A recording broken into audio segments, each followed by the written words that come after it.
Camping in the rain makes me grateful because once I've got everything set up, it just feels, I don't know, like you're the luckiest person alive.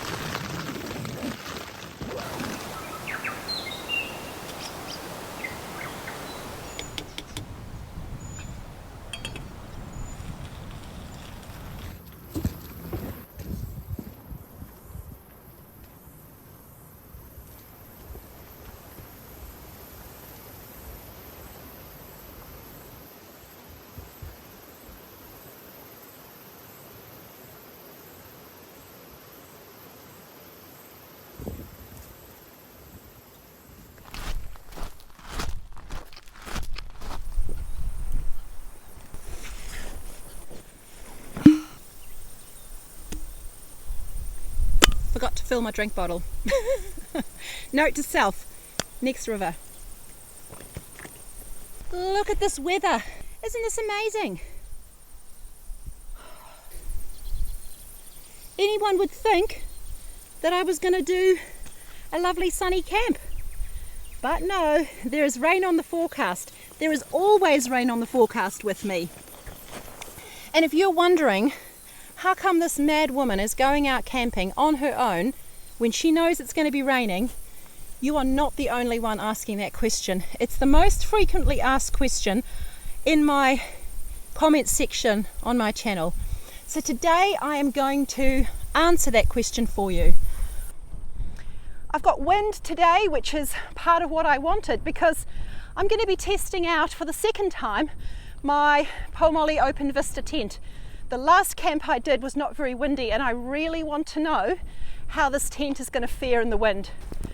So there's a stiff breeze, absolutely perfect. Apart from the handheld stuff, all my filming is done on my little lightweight Sarui Traveller C, I think it's called, tripod.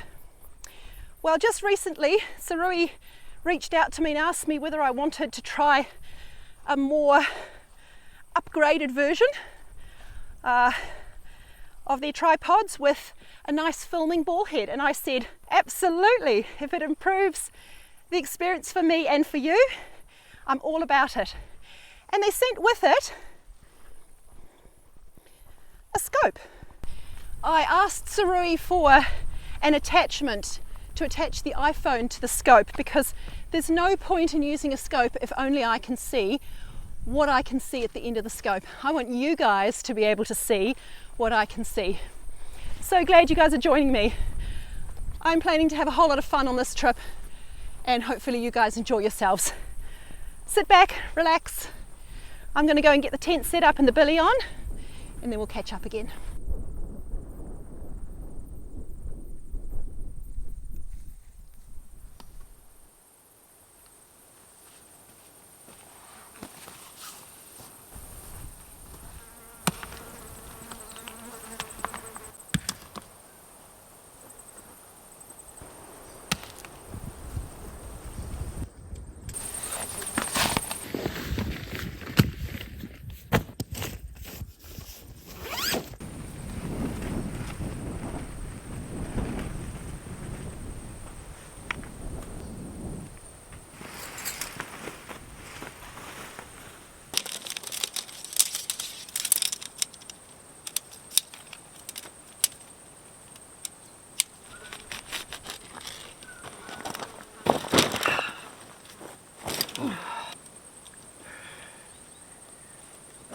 Too hard to get these in.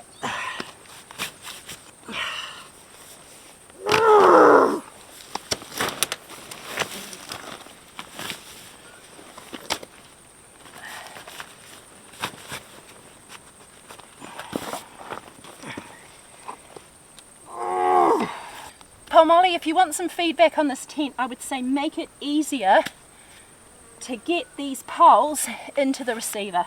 It's one thing if you're camping in your backyard, it's another thing when you're fighting the conditions, when you've got bugs biting you, it's starting to rain. You just need to be able to get your tent up quickly. You can't be fussing around. Oh.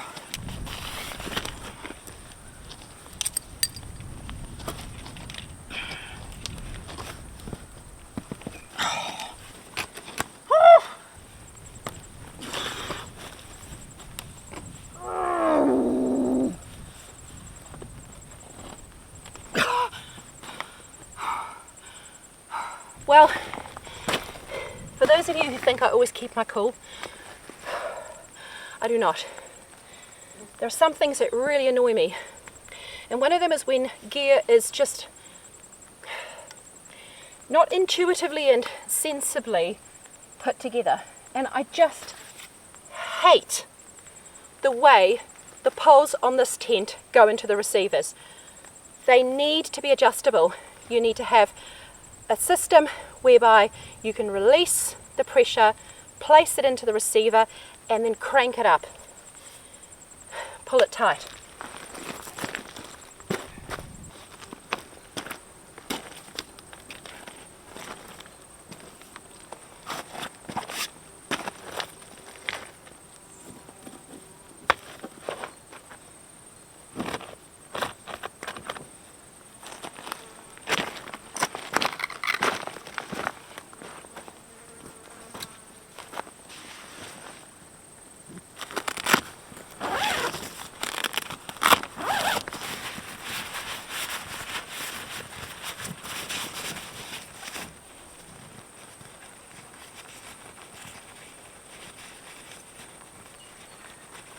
The other thing that I don't love about this tent is these tiny little loops. They're fine like this in the summer when your fingers are dexterous, but I can imagine, because this is a hot tent, it's designed for the cold, if you've got gloves on and you're trying to navigate, what's the word? If you're trying to get this little toggle through that loop, it's actually going to be really hard when your hands are cold. So I thought that number one on the agenda would be get the tent up, and number two would be make a cup of tea. But I'm going to revise that because the sandflies are horrendous. I am getting eaten alive. So the first thing I need to do is get some long trousers and a long top on. Even though I'm still really hot, I need to cover up. So I'll do that and then get a cup of tea going. Oh. Except to say, I don't have any water, so we'll have to do a trip to the river.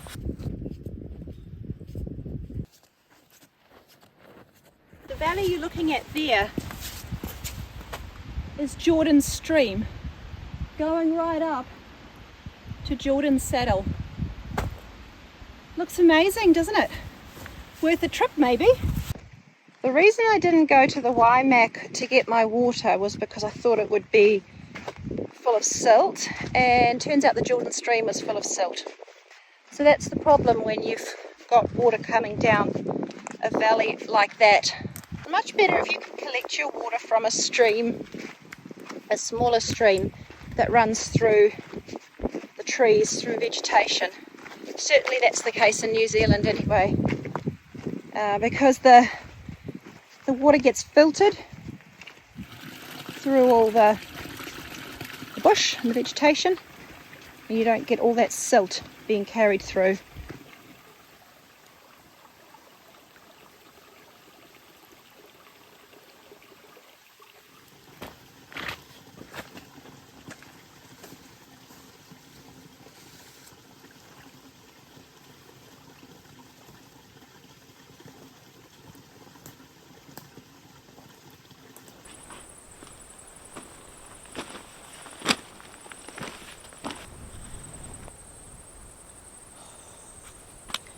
Sandflies are back.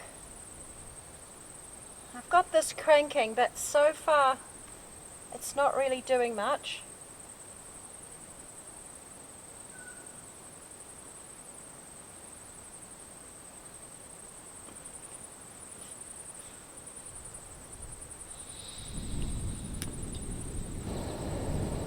How long before you think the rain's going to hit?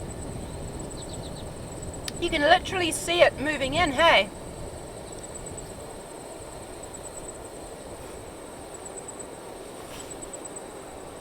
If I was smart, I'd get the tarp up now before the rain. But I'm also tired. I just really want to sit down and have a cup of tea.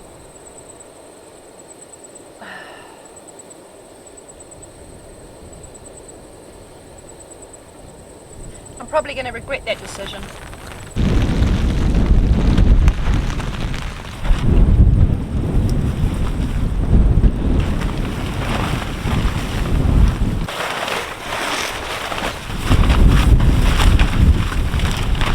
Regrets? Yes.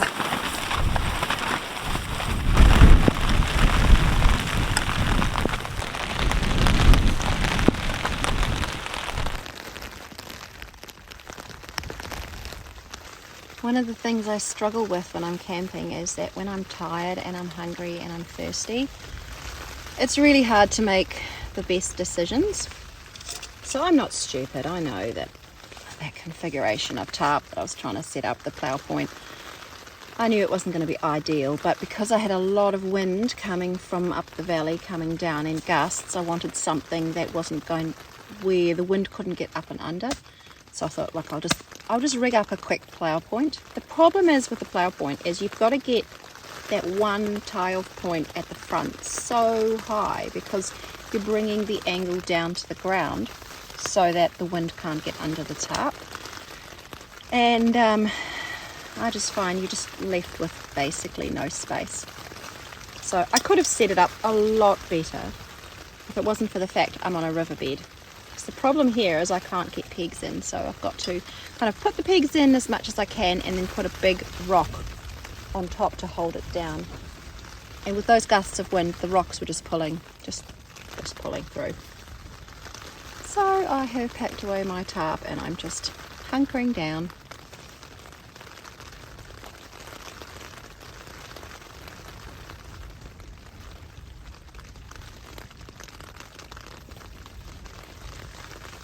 Oh. Honestly, I could have 3 or 4 of those. So thirsty, so silly of me. I drank my water on the walk in and then thought, oh, I'll fill it up at the next river, and then I totally forgot.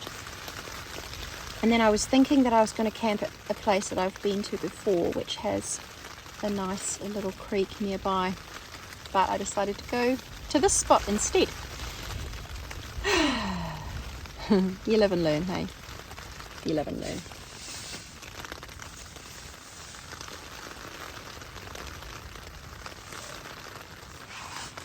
So, seeing as I'm in here, I might as well get my air mat and my sleeping bag and everything set up for tonight. And then I'm hoping the rain stays away. I mean, it's going to be here all night and into tomorrow morning, but I'm hoping it doesn't rain too hard because I'd really love to get my new tripod and scope out. If I can't, or if I only get to have a quick little dabble with it, so be it. I'll use it again on the next trip, but I would love to get that out and show you guys. To be honest though, I'm really battling with these sandflies. I really don't mean to go on about it, but they are so annoying. So there's the tiny rappel there, and there are all the sandflies just dancing around it, like laughing at it. Just laughing at it. It's like any of you who are parents when your child is like, Mum, Mum, Mum, Mum, Mum. Like that. It's like constantly, just and they like fly around your ears, and then you hear them stop making a noise, and that's when they're biting you. And it's like slap, slap, slap. Ah. Drive me bananas. Seriously, drive me bananas.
Look at that, isn't it beautiful?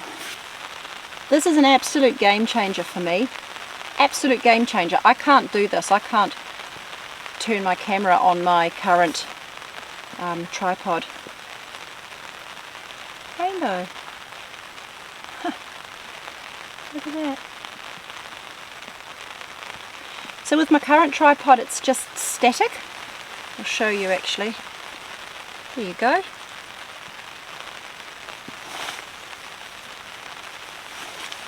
Whereas this one I can pan around to show you guys stuff, which is going to be awesome.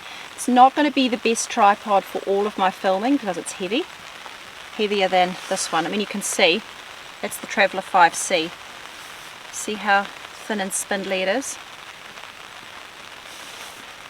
This one here is a whole lot more solid.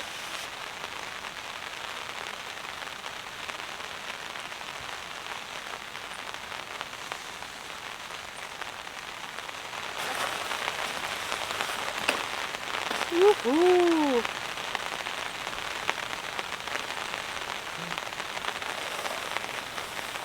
So this is the Sarui Sportic Beyond 80 ED scope.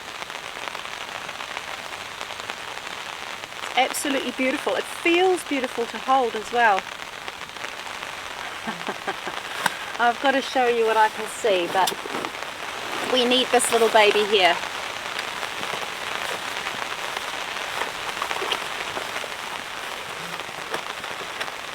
So this is an attachment that goes on the front here, which means that I can put my camera on there and show you guys what I'm seeing.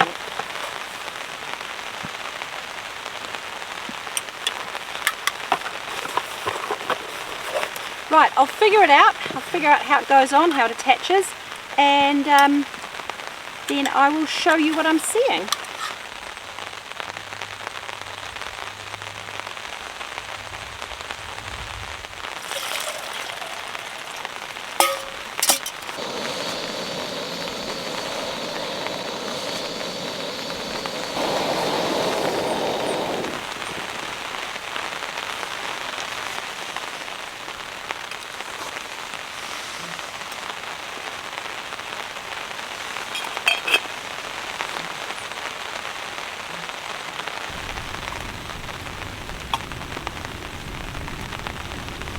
Who needs a table or a seat when you've got a rock and a log? This is perfect.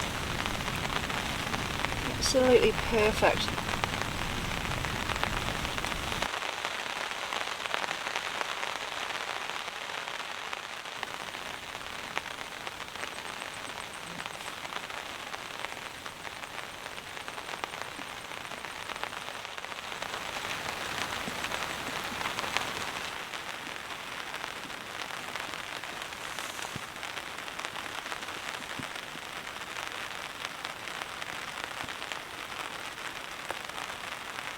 This is perfect. Absolutely perfect.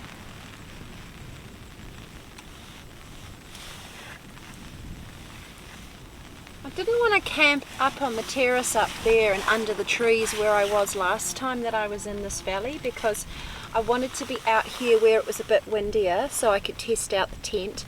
But also I want to be able to sit out and look up and down the valley. I want to wake up in the morning and peek out of the tent and be able to see all the way up the valley.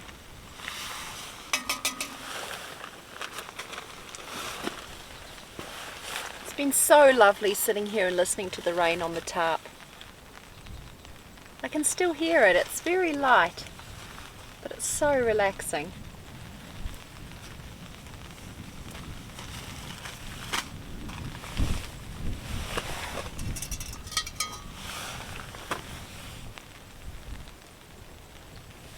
The sound of the rain is not the only reason I like to go camping when it's raining.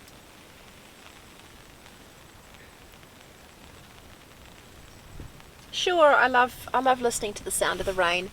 I find it really relaxing. It makes me feel really cozy, and I love being able to set up like a little home, a tent, some rain cover.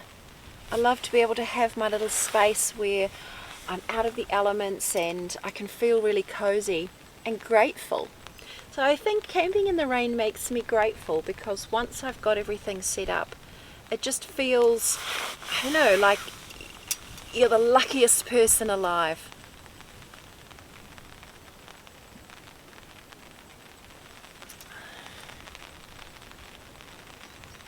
And those are all reasons that are really valid and really true. But the real reason that I go out camping in the rain is because it's uncomfortable. And I know that sounds really weird because I think humans try, like as a species, we're all about trying to be comfortable.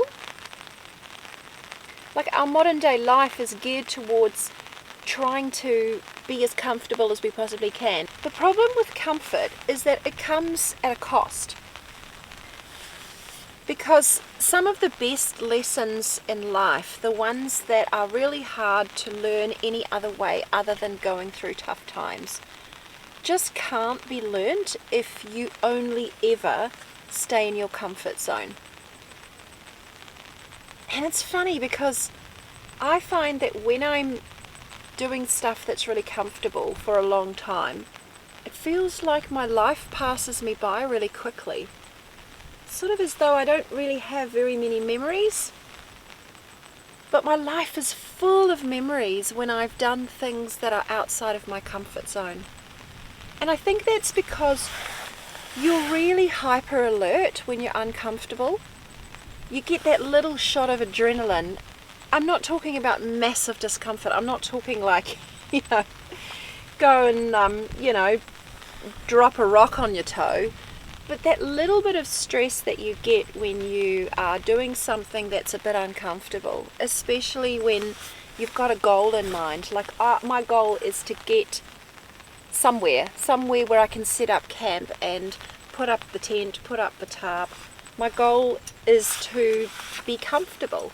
But until that point comes, I have to push through that discomfort. And the things that it teaches me about myself, not just intellectually, but like physiologically, what I learn about myself in being able to get through uncomfortable and tough times is so invaluable. And I couldn't learn that any other way. I couldn't listen to a podcast or read a book or get told it by somebody who cares about me.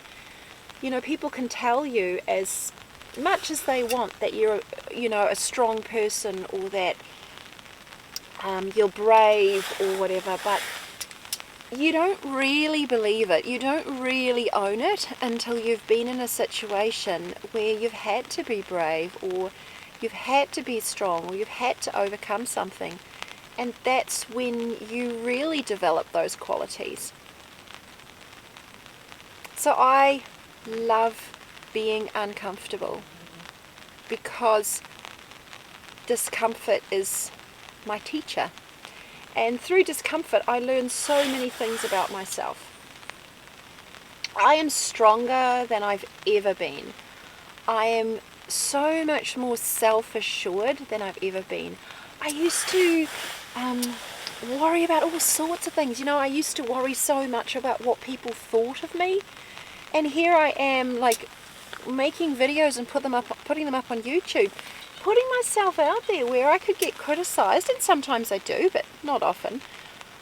People can judge me, people can criticize me, people can misunderstand me. And there was a time when there is no way I would have done that because I was way too insecure. But I've learned some stuff about myself, and I like who I am. And I'm so much more confident because I'm constantly putting myself in situations that are that just right challenge. So not so easy that you don't even really give it a second thought. I mean, it's not hard to do the stuff that you can already do.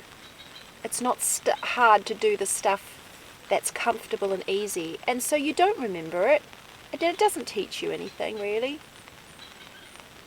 But when you push yourself a little bit, not so much that it's unachievable, but just enough. Like when you're in that sweet spot where you're hyper alert because you've got a little bit of adrenaline going, everything's, exciting and unpredictable. But when you believe that you can do it, it's so valuable.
Got an Indian curry for dinner.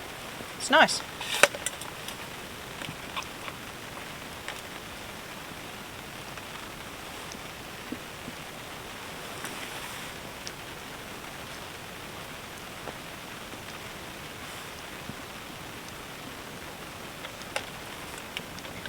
I love this time of the evening when I'm camping.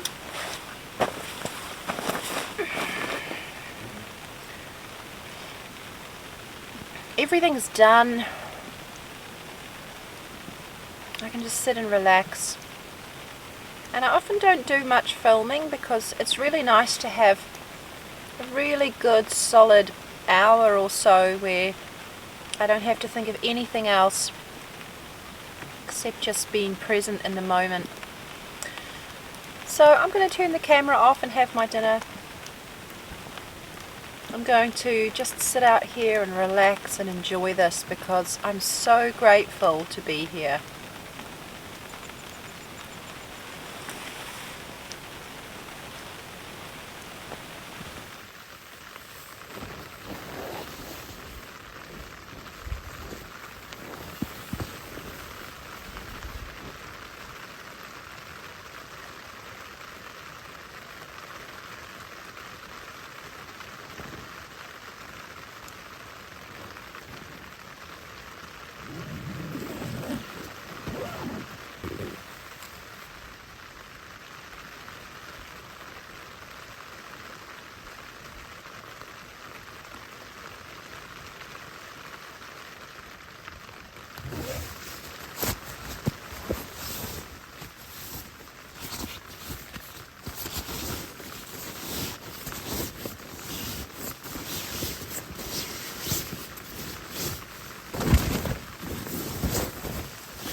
morning. It's a very good morning. It's beautiful. Absolutely stunning.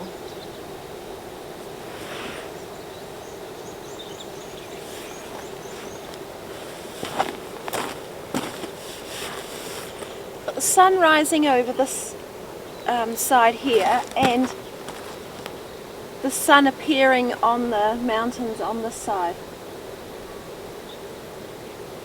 Mixture of blue sky, slightly pinky orange clouds, and still some ominous grey clouds, and you can see rain down the end of the valley.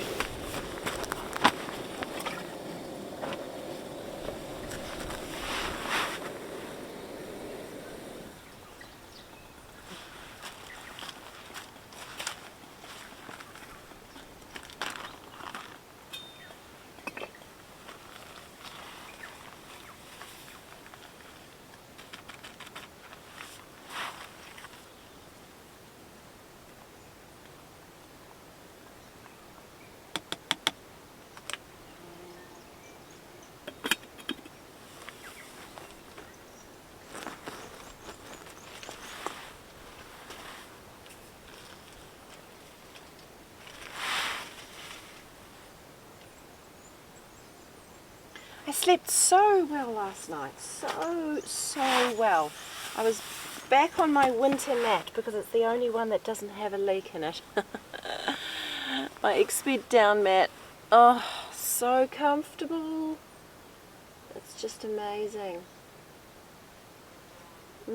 Speaking of air mats, I've got this little seat. It's called the Flex Tail RO20 seat, and it's just a miniature version, it's a miniature version of the air mat, and it's a little seat. I haven't put that much air in because problem is it's just like sitting on a wobbly lilo. I mean, it's when you sit on it, it's just as you imagine. You don't really sink into it and get held. You sort of sit on it and wobble around. So to be honest, wind. To be honest, it's probably not my favourite item of Flex Tails, just because I don't really see the point. The chances are it's going to get a puncture in it. And you could just have a little square of closed cell foam that you can fold up and put in your pack. But all the same, they sent it to me to have a try of and tell them what I think, and yeah, that's what I think. It's too wobbly. Too wobbly is what I think. Wowzers, here comes the sun.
I was sitting there contemplating whether to bring the tarp down now while it's lovely and dry, before that bit of rain up the valley hits and wets everything. And that wind decided it for me.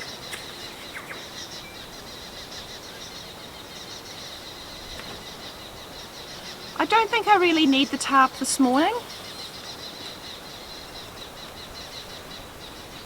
the rain up the valley is quite far away, and I'll be able to just sit out here and enjoy the morning.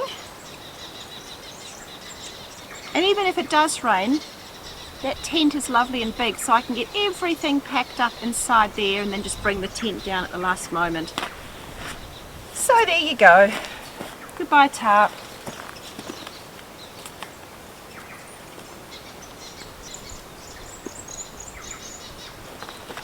It is really tricky when you're on a riverbed or a beach and you can't peg things in or don't have trees to tie them to.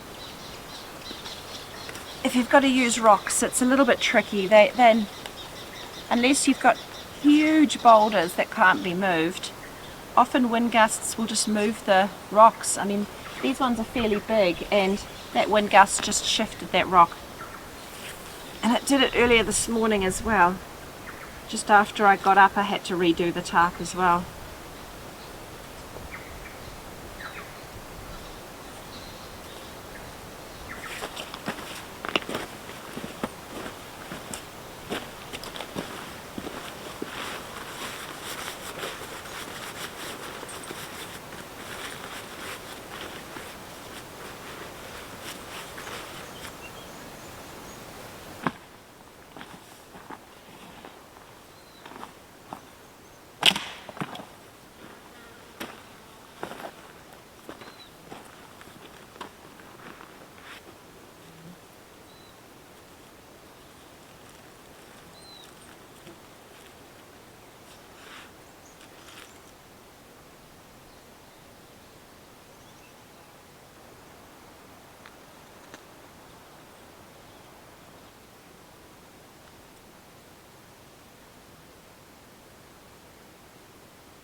I often find when I'm camping down in a valley like this that I look up at the mountains and dream about what it would be like to be up there instead. I mean, enjoying what I have here, but thinking, ooh, imagine being up there. And then it sparks ideas. I'm looking at that green face there on the side of, I think that's Mount Bealey, that bit on the far left, the tallest bit.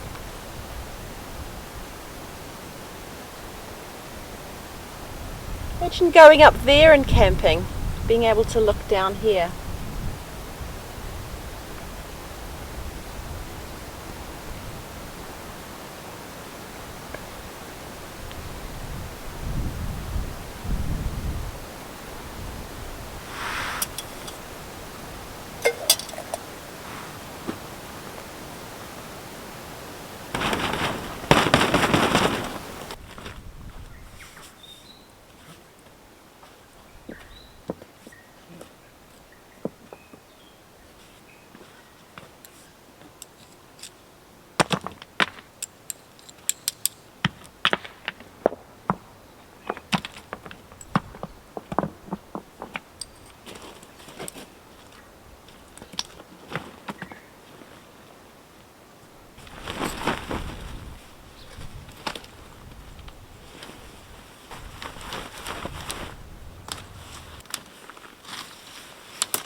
Well, apart from some last minute things like taking off my trousers and putting on my shorts and gaiters and packing away my electronic stuff, I'm basically done, just about ready to go.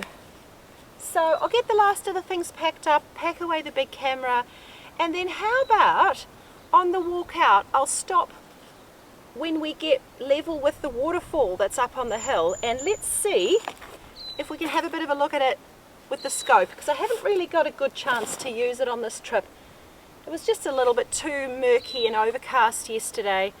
And in all honesty, as beautiful as it is here, there's really just more rocks, more trees, more mountains. There's not really specific things to look at. But I think if we go down and see if we can see that waterfall, that could be really interesting, and that'll give you an idea of what I can see when I'm looking through the scope. Right, I'm not looking forward to taking these long trousers off and putting my shorts on, but I don't know, maybe I should just stay as I am. I'm going to stay as I am. I don't want to get bitten. See you on the track. So that's the direction from which we've come. There's still rain down there in the valley. Probably about a third of the way back. I've just got to finish crossing this grassy flat and then head back into the trees over there, follow the river round back to the car. The waterfall's just up there. I wonder if you can see it. There's not a lot of flow in the river, unfortunately. I mean, it's probably just a stream or a creek actually. It's a small little waterfall, but it's nice and steep, so let's take a look. And that's what you can see without it. Pretty awesome. The scope's a beautiful piece of kit. I'm going to enjoy using that, but I think next time I'm going to bring it out when I'm going somewhere where there's lots of things that I can zoom in on and look at. So maybe when I do a trip out to the beach, or somewhere where there's loads of waterfalls or maybe wildlife, I think that's going to be super fun. Well, a rainbow is out. As I say farewell to you guys. Thank you so much for coming with me on this trip. I hope you guys enjoyed your little bit of time out in nature. I certainly did. It was absolutely amazing. Absolutely amazing. I enjoyed using the Pomoli Open Vista tent. It coped pretty well in the wind, so I'm feeling a bit more confident about that. Not so sure about snow, but it is a hot tent and I do have a stove for it, so I'll be taking it out this winter and we'll see how it goes with some snow on it. Alright you guys, it's time to say goodbye. Before I go, I just want to say a huge thank you to all the people that support me. You guys that watch the video right through to the end, I really appreciate that, you guys. I'm glad that you enjoyed it enough to watch it to the end. Thank you for all the lovely comments that you guys leave me. And thank you so much for the ways that you support me financially. It really, really makes a difference. Thank you so much. There are people that buy Indian Eye treats on Buy Me a Coffee, and there's my Buy Me a Coffee members. There are also people that donate on YouTube Super Thanks, and also my YouTube members. So if you don't know about those things, you can check them out. The information's in the description. Huge, huge thank you, because without you guys, I really couldn't do this. It's a lot. So thanks so much. All right, I look forward to seeing you on the next trip. Bye for now.